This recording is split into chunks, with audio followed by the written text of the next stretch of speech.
I've had parents tell me that their son or their daughter are calling them, the parent, at all hours of the day and night, texting them about every detail in college, every challenge, every single problem, a lot of anxiety, a lot of stress, fear, concern.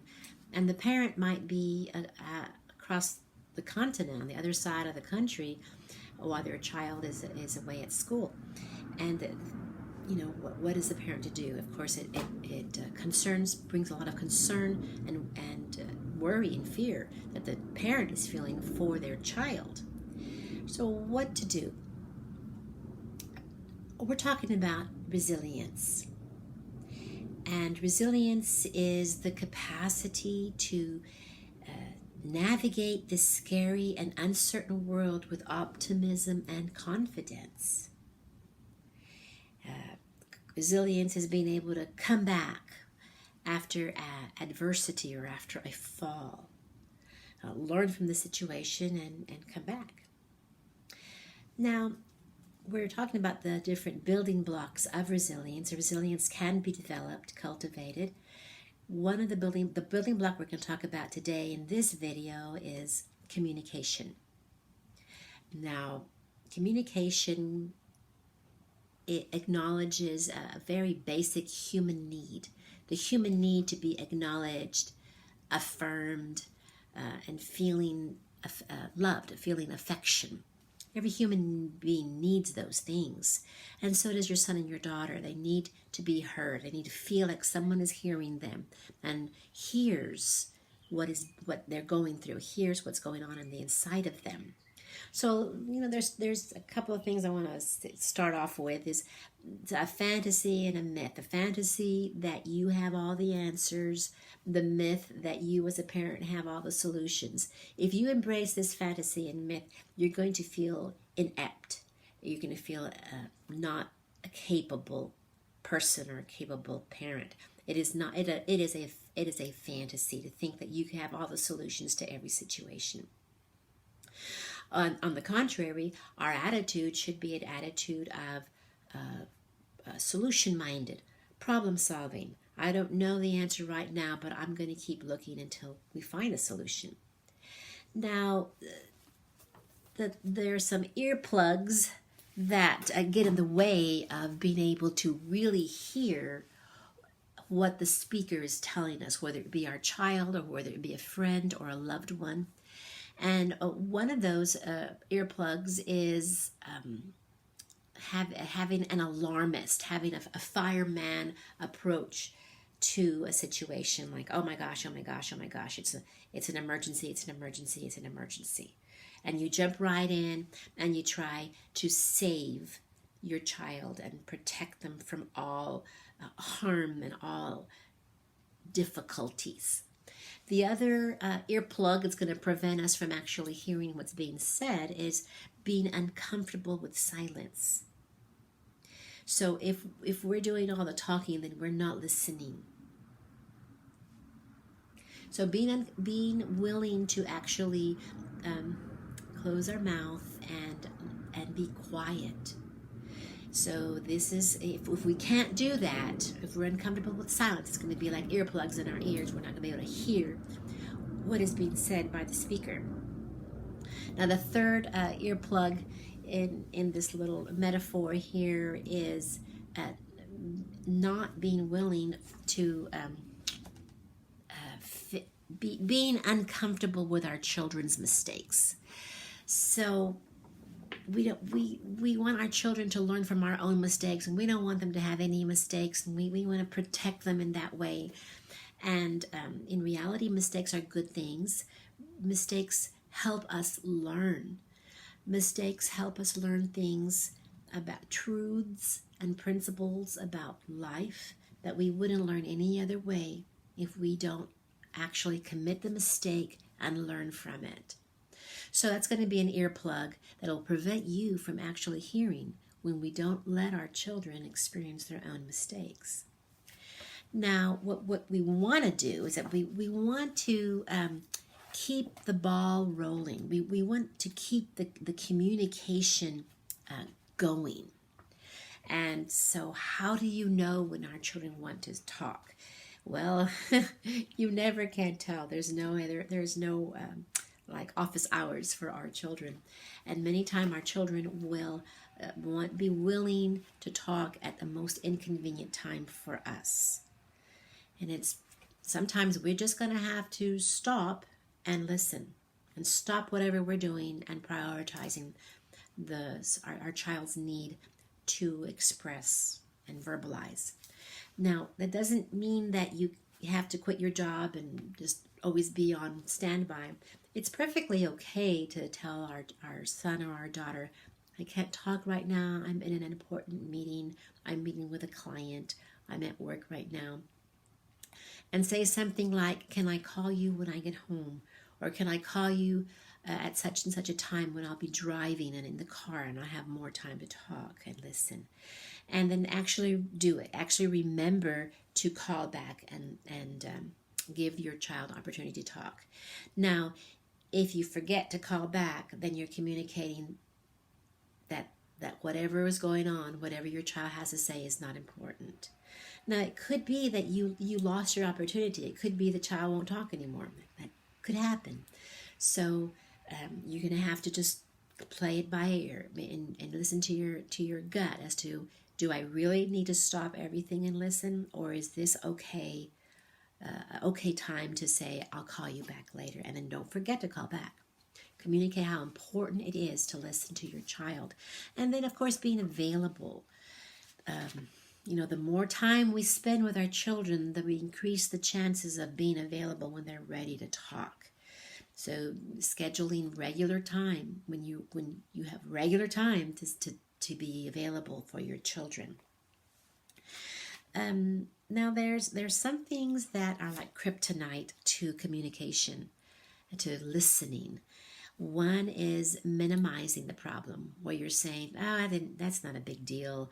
Just think of, the so-and-so who had a greater problem than you. So when we minimize that person's problem, we're not allowing that person to experience their problem. Or we're shaming them. We might say, you're a bad person for even having those thoughts, for having those feelings. You're a bad person. You're not being grateful. You're whatever. So you want to make sure you're not shaming the person who's speaking to you for having those feelings or those thoughts. We don't want to moralize. We don't want to pass judgment on a person's actions or a person's response. We want to, don't moralize, not if you want to actually hear what your child is saying.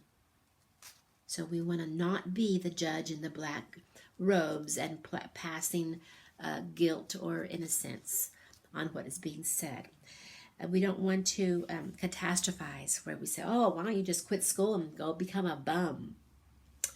It's not a catastrophe. It's just a problem. So let's deal with the problem.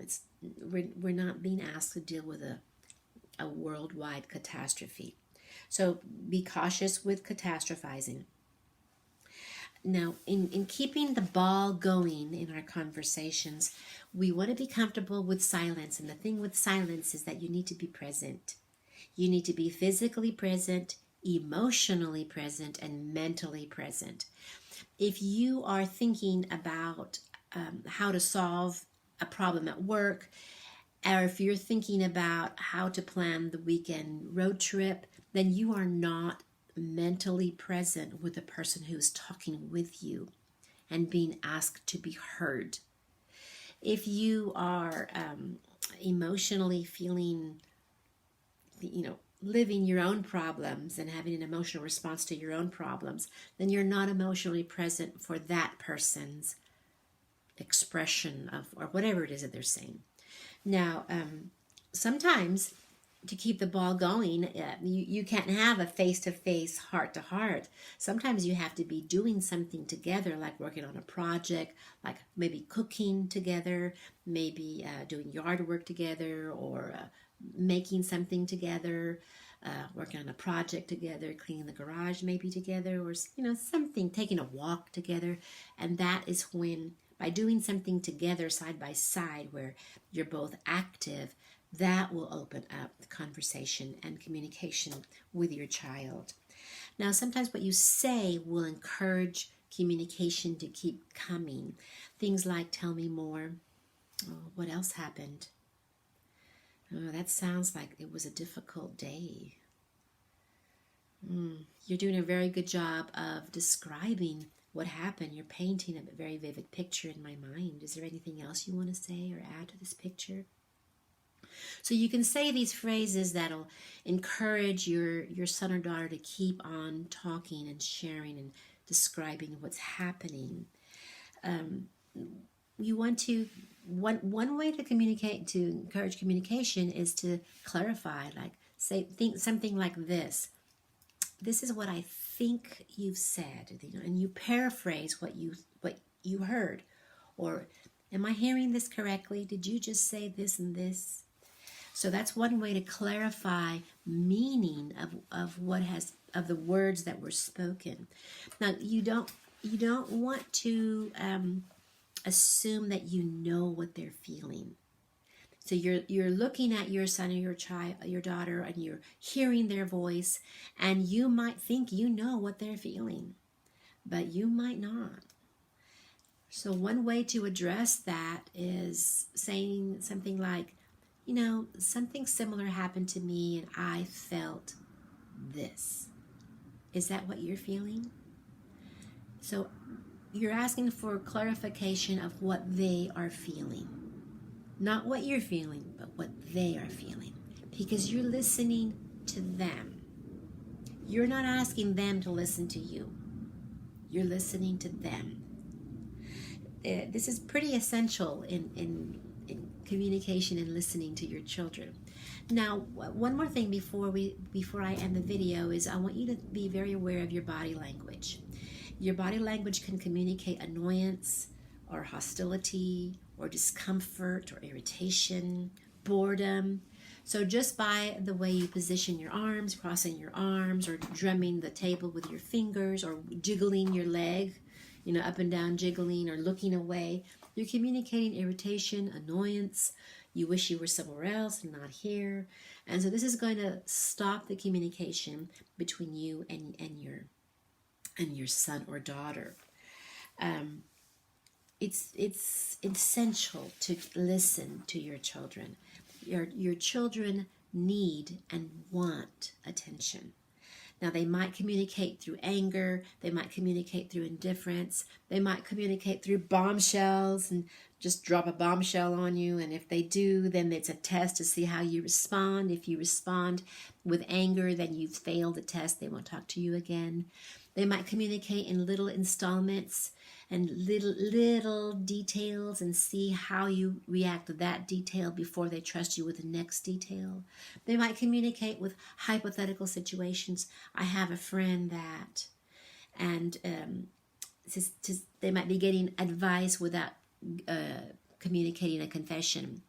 So I really encourage you to be aware of how your child is communicating, and listen to that. It's the part of communication that is the most difficult is your own emotion. So if the emotion that is being elicited in you is anger, then you want to take a deep breath. You want to say, you know what? I'm feeling really angry, and if I speak right now, I'll say things that are not nice. So give me some time. Let me think about it, and I'll get back to you. And be sure to get back to them. And what you've done is that you have prevented the anger between you from escalating, and you have modeled a very appropriate and healthy way to deal with angry communication, which is a very good life skill because they're going to encounter angry situations in life. So today, in recapping for today's videos, we're talking about the building block of communication in developing resilience in our children. So my next video is going to be about character and then control. We'll talk soon.